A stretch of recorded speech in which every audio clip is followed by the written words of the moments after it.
Ya,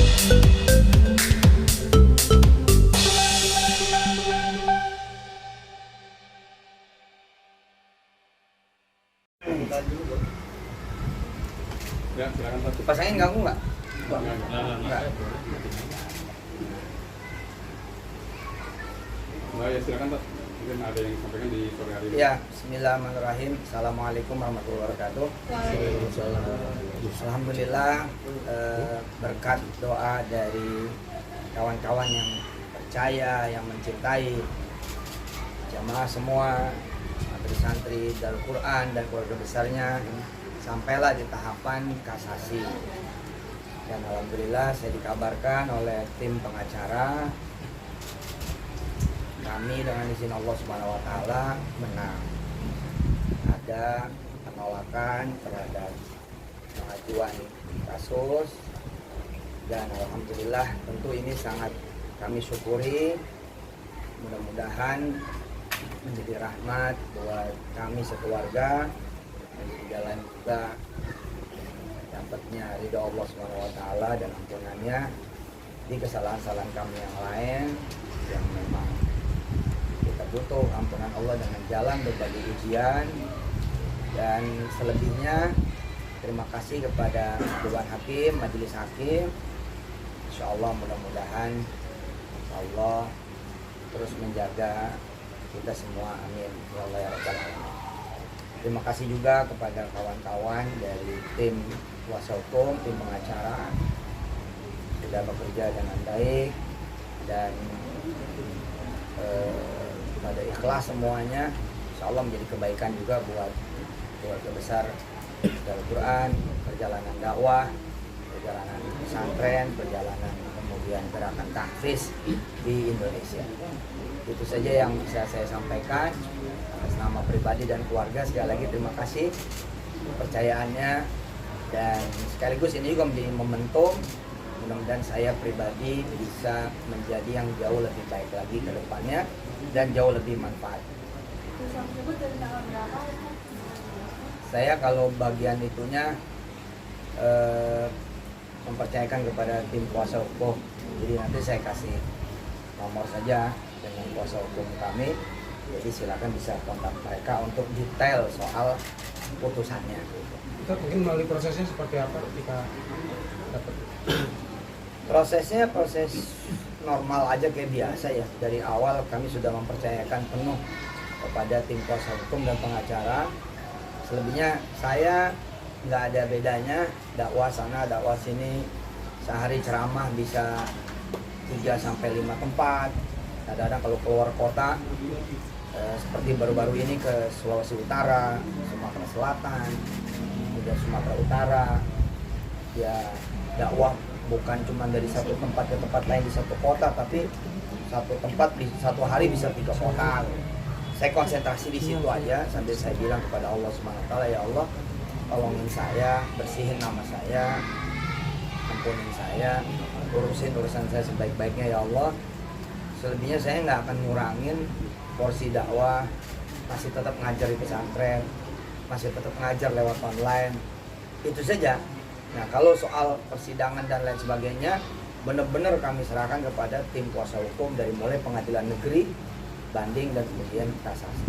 Keluarga gimana Ustaz? Kan ini cukup besar juga ya, sampai dari 58 kayak gimana? Ya kami juga bingung juga kan, ya dari mana ceritanya gitu kan. Tapi ya sudah, harus dihadapi kan, ya dihadapi saja. Dan tapi keluarga pribadi ya, khususnya keluarga inti ya, istri, anak-anak, orang tua gitu, terhadap kemenangan ini juga enggak menjadikan kami jumawa apa-apa gitu. Kan banyak juga kemenangan sudah terjadi kan di tingkat pengadilan negeri pun luar biasa kan digempur sana sini gitu. Pengadilan bukan cuma satu tapi banyak, belum lagi kepolisian gitu. Nggak pernah juga kita menselebrasi kemenangan di tingkat apapun gitu, karena kami berpikir ini bukan kemenangan layaknya main bola gitu kan, tapi kan harus muhasabah juga sayanya gitu kan. Kan kadang-kadang kita punya kesalahan di A, bayarannya di B. Kita punya kesalahan di jalan A, bayarannya di jalan B. Jadi ya lebih kepada muhasabah gitu. Keluarga sendiri mikirnya bukan mikir senang yang terlalu senang, senang yang biasa saja sambil doa dan mendoakan. Mendoakan siapa? Ya mendoakan kalau emang ini menjadi kebaikan, mudah-mudahan tambah kebaikannya. Kalau ini menjadi keburukan, mudah-mudahan nggak jadi keburukan. Ya, jadi kebaikan namanya juga kemenangan kan begitu. Ya demikian. Ustaz, mungkin kemarin kan di tingkat banding kan sempat kalah ya. Banding menang. Di banding menang. Menang. Di kasasi ini juga Menang ya. Mungkin bukti yang Ustaz sampaikan ketika mungkin akhirnya di kasasi ini juga akhirnya dimenangkan. Ya saya ke persoalan materinya itu saya nggak berkenan menjawab, takut salah jawab salah. Saya takut salah jawab. Yang jelas pokoknya nggak mungkin kan juga dimenangkan tanpa ada sesuatu yang memang ada pertimbangan majelis hakim pastinya. Dan ya kita harus percaya gitu ya. Dan saya sendiri sejauh ini tidak ada intervensi apapun ke majelis hakim di pengadilan negeri, banding maupun kasasi. Tak pernah saya berinteraksi dengan hakim manapun, nggak ada gitu. Artinya ya sudah wes, pasrah wes gitu. Dan ini kan bukan perkara yang teman-teman tahu sebulan 2 bulan kan, perkara yang berlangsung lebih dari 5 tahun loh. Artinya sih kayak orang diledekin, saya udah biasa juga gitu, maksudnya ya udahlah jalanin hidup aja gitu. Dan saya kan juga menyiapkan diri kalau memang ternyata ya dianggap bersalah. Dan tapi saya yakin sih nggak mungkin ya, irisannya juga nggak ada gitu, irisannya nggak ada, banyak kepalsuan, ya apa gitu. Ya sekarang kalau saudara-saudara lihat kan dengan cara menyebar di berbagai kepolisian, menyebar di berbagai kemudian pengadilan, dan orangnya juga itu aja gitu, rasanya kayak gimana ya gitu. Emang sebahaya apa sih saya kan gitu, kerjaannya ngajak orang sedekah, ngajak orang kemudian menghafal Quran. Saya nggak menyerang siapa-siapa gitu. Kalau memang ini ada ketidaksukaan karena ada gerakan saya di A, B, C, dan D, ya saya kira kan itu juga pilihan hidup seseorang ya. Ya sudahlah, saya bilang ini tantangan itu. Toh apa yang saya hadapi masih jauh lebih ringan. Misalkan dengan seorang pendakwa di Amerika misalkan. Ya, pernah dengar kan ada seorang pendakwa di Amerika, imam yang akhirnya dihukum mati kan, disuntik mati gara-gara ada pembunuhan yang direkayasa di kediaman siapa gitu. Padahal majelis hakim mengakui tidak menemukan bukti apapun, dan peristiwanya udah belasan tahun yang lalu juga. Tapi kemudian majelis hakimnya sama gubernur di state di Amerika itu nggak peduli dan tetap dijalankan hukuman mati. Nah kalau ngeliat kayak gitu saya bersyukur aja gitu. Kemudian juga atas kesempatan yang Allah berikan jauh lebih besar daripada apa yang kemudian saya alami. Misalkan ya pesantren masih berdiri dengan kokohnya, santri makin tambah banyaknya, cabang-cabang juga makin banyak. Pak Wirda sekarang sudah memimpin pesantren dengan anak-anak saya yang lain, dan jumlahnya juga hampir 1000 sekarang ini. Jadi ya udahlah, nggak kita keluhkan gitu, melainkan kita bawa doa. Sampai hari ini kami masih yasinan sekeluarga, masih tiap hari yasinan. Bener, kita takut, kita khawatir, tapi ketakutan dan kekhawatiran itu ya kita sampaikan kepada Allah Subhanahu Wa Taala aja gitu. Itu yang kemudian insya Allah menjadi penyelamat gitu kan. Kenapa juga ada orang yang kena masalah malah harus bersyukur, ya karena jadi tambah doanya kan gitu. Ustadz, ini kan tadi kan Ustadz bilang 5 tahun masalah ini bergulir, terus lebih dari 5 tahun, dan sampai di titik ini Ustadz menyatakan menang. Dan seperti apa sih Ustadz ketika 5 tahun belakangan kemarin mengganggunya, mungkin kepikirannya tadi takut jaga-jaga jikalau suatu hari nanti ini, tapi pada akhirnya menang, gimana Ustadz? Tadi saya bilang kemenangan dan kekalahan datangnya silih berganti di berbagai case.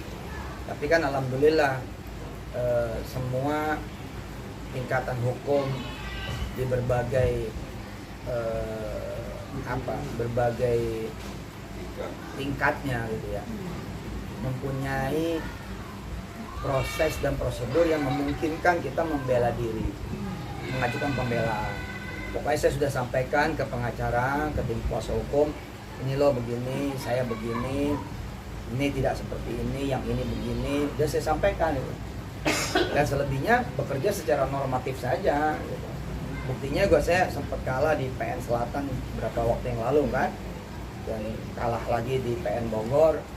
Ya bismillah, ya kita terus berangkat ke level yang berikutnya gitu. Dan kita kan juga punya satu lagi mahkamah akhirat kan. Bila di sana mempercayakan bahwa ya udah kalau gitu kita tunggu di akhirat, ya sama aja saya juga nunggu di akhirat begitu. Sudahlah ya kita sama-sama di akhirat begitu. Tapi ya saya minta agar Allah ngampunin. Saya takutnya ya kita manusia tetap ada salahnya di episode apa gitu. Misalkan ada seorang yang maki-maki ibunya, tiba-tiba di kantor dimaki-maki temennya tanpa sebab, tanpa salah. Kalau dia kemudian bersikeras bahwa wah saya kok nggak salah dimaki-maki, ya benar, pada kasus itu dia benar. Tapi kalau dia muhasabah, ya Allah gue tadi pagi nunjuk-nunjuk ibu gue gitu, tadi pagi gue kesel sama ibu gue gitu, ya akhirnya wajar kalau kemudian dia menjadi dimaki-maki. Nah saya melihat ya ternyata saya tidak luput dari berbagai kesalahan. Jadi saya pikir ya Allah saya terima gitu. Bukan berarti mengakui kesalahan di posisi ini ya, enggak. Maksud saya ya kan kita ada kuasa hukum, ada uji material, ada persidangan yang berjalan tanpa intervensi. Dan sebagian dari mereka kan persidangan itu live Pak. Saya malah nggak pernah bawa kamera loh. Teman-teman kan sempat ngelihat ya, bawa kamera, bawa segala macam. Dari saya malah nggak ada gitu. Kumara kamera nggak ada, kamera Allah aja lah gitu. Alhamdulillah. Jadi sekali lagi terima kasih kepercayaannya, terima kasih kemudian juga doa-doanya. Insya Allah saya jaga nama ini ke depan, ke belakang saya minta maaf kalau emang ada yang ya miring-miring apa, udahlah maafin saya gitu ya. Mudah-mudahan ke depan siapapun jauh lebih baik. Dan kami senantiasa mendoakan jika memang ada korban benar korban dari penipu sebenar-benar penipu, nah ya mudah-mudahan Allah angkat derajatnya, Allah panjangin umurnya, dan Allah hilangkan kemudian kemarahan, kedendaman dan lain sebagainya. Apalagi sampai salah alamat, apalagi sampai salah alamat, kalau bener aja alamat harusnya kita ya sudah kita redo gitu. Apalagi itu sampai salah alamat, ini kan masalah bahaya gitu. Tapi saya sering bilang sama keluarga, alih-alih minta orang nerima, kita saja yang nerima. Alih-alih minta orang yang sabar, kita aja yang sabar. Alih-alih kita minta orang kemudian ngerti, kita aja yang ngerti. Alih-alih nyuruh orang jalanin hidup, ya alih-alih nyuruh orang kita aja yang jalanin hidup gitu. Nah, ini kan bicara tentang hukum ya. mungkin menang, tapi bicara tentang sosial, apakah ada upaya Ustadz untuk bertemu dengan lawan, untuk yuk bicara yuk dengan baik-baik, dengan kekeluargaan, untuk yaudahlah masalah ini yuk kita selesaikan dengan masalah kekeluargaan. Kalau tadi Ustadz bilang percayalah kalau udah lama ada penipunya yuk kita cari bareng-bareng gitu. Percayalah udah lama saya ingin melakukan itu, tapi responnya selalu super negatif. Dan sekarang belum ngomong apa-apa, rekaman udah di mana-mana. Beda kan zamannya gitu. Kalau zaman dulu kan kita bicara baik-baik, nggak ada handphone, nggak ada apa. Nah pada saat bicara-bicara kayak gitu, saya menghindari kepancing juga. Saya menghindari dipancing dan saya manusia biasa. Ya setelah berbagai upaya, kelihatannya juga ada nawaitu yang berbeda. Saya tidak menuduh, tidak apa, tapi silakanlah lihat sendiri saja gitu. Ya akhirnya benar-benar saya serahkan kepada Allah saja. Nanti cara Allah lah, kalau emang bisa kembali lagi, misalkan dari enggak kenal jadi kenal, yang tadinya kenal lagi, yang tadinya kemudian bersama-sama mungkin bisa lalu bersama-sama lagi. Allah punya cara, yakin suatu saat. Masa iya sih? Tuh lihat yang pada pilkada, lihat yang kepada pilpres, akhirnya juga bareng-bareng lagi kan ini. Masa iya juga? Tapi mungkin sekarang lagi episode gini kali. Tapi Ustadz ini kan seperti kesusahan mengenai para persoalan. Nah, Akankah cash close di sini saja ataukah dari Ustaz sendiri ada rencana sesuatu sama tim dari Mungkin ngakik balik, ngakik balik. Mungkin karena berdampak untuk nama baik. Iya Ustaz, udah kepalang nama Ustaz jelek mungkin di publik. Iya. Pengennya sih saya jadi ustadz betul ya. Teman-teman kan tahu. Yang penasaran kan bukan saya. Yang penasaran teman-teman sendiri kan. Saya sih enggak ya. Intinya ya serahkan sama Allah aja lah. Ya pokoknya saya minta diampunin. Kesono juga saya minta mereka diampunin. Terus yang benar-benar banyak orang yang tidak, banyak orang yang sebenarnya tidak ada urusan dengan saya, tapi karena ada provokasi dan lain sebagainya, lalu berhasil menganggap bahwa ini adalah kesalahan saya, maka itu pun saya doain itu, mudah-mudahan mereka dapat rahmat, dibantu sama Allah, diganti duitnya dan lain sebagainya. Ustaz, setelah kemenangan 98T ini, apa upaya yang akan Ustaz lakukan selanjutnya? Tapi saya ada senengnya loh ngelihat angka 98 triliun itu. Mudah-mudahan gue dapat duit sebanyak itu juga gitu. Banyak amat duitnya itu ya. Ya Allah. Apa tadi pertanyaannya? Upaya selanjutnya Ustaz. Hidup kayak biasa aja. Kan kalau saya lagi jadi ustadz ya. Ini kan kadang-kadang kita mikir gini ya, saya bisa ngajarin orang, ya mudah-mudahan saya bisa menjalankan ajaran itu. Sama aja benda, kejadian, nama itu bukan punya kita, tapi punya Allah Subhanahu wa Ta'ala. Maka ketika benda itu hilang, nama baik itu jadi buruk. Oke, situasi nggak enak, situasi enak jadi nggak enak. Ya kita kembalikan kepada Allah saja lagi gitu. Dan nyatanya sebenarnya nggak ada yang berubah kok gitu.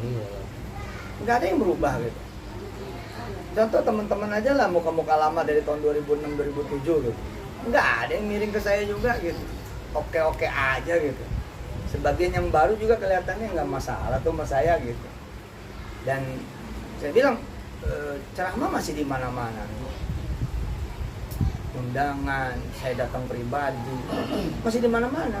Hari ini saya 2 ceramah. Besok juga, besok ada 3 ceramah. Tanggal 3 udah berangkat lagi keluar kota. Satu kota bisa 4-5 titik. Jadi kalau dibilang nama jelek, pikiran aja juga kali gitu. Itu pikiran aja namanya diomongin ya kan. Enggak, pesantren tambah banyak muridnya, cabang tambah banyak gitu. Udah gitu.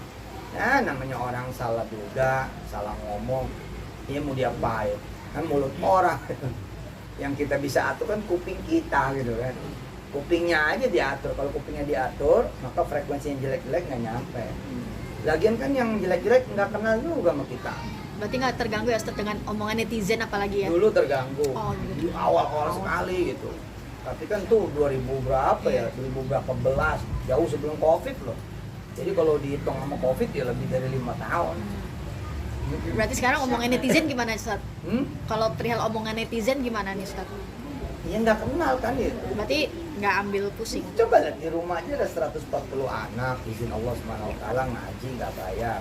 Terus ada 280 anak di sekitar rumah yang nyantren, tinggal nyantren, bayarannya 200.000, 400.000, udah mau makan tinggal. Sudahlah gitu. Kita meminta netizen kenal semua yang nggak mungkin juga. Ada anak-anak yang baru lahir nggak pernah ketemu saya di TV, kenalnya langsung sosmed, kenalnya langsung saya jelek. Ini mau diapain? Tapi mungkin ada usaha ke depannya buat membalikan nama baik Ustaz juga. Ya kalau saya ada upaya untuk membalikan nama baik, berarti kan percaya nama saya buruk. Apa yang mesti dibalikin? Yang mesti dijalanin adalah kebaikan demi kebaikan itu jangan dihentikan gitu. Dan jangan juga, ini pelajaran buat saya, jangan juga berbuat baik agar nama saya pulih. Kan jadi jelek dong bos. Masa sih gitu kan ya? Masa sih kita ceramah supaya dianggap gue baik? Masa sih gue ngaji depan orang supaya dianggap baik? Dan kalau kemudian teman-teman berharap saya memukul balik, mengkick balik, nggak bakal ketemu lah. Nggak bakal ketemu. Kalau saya verbal balik aja nggak ada saya, nggak ada. Bener-bener nggak ada. Ustaz,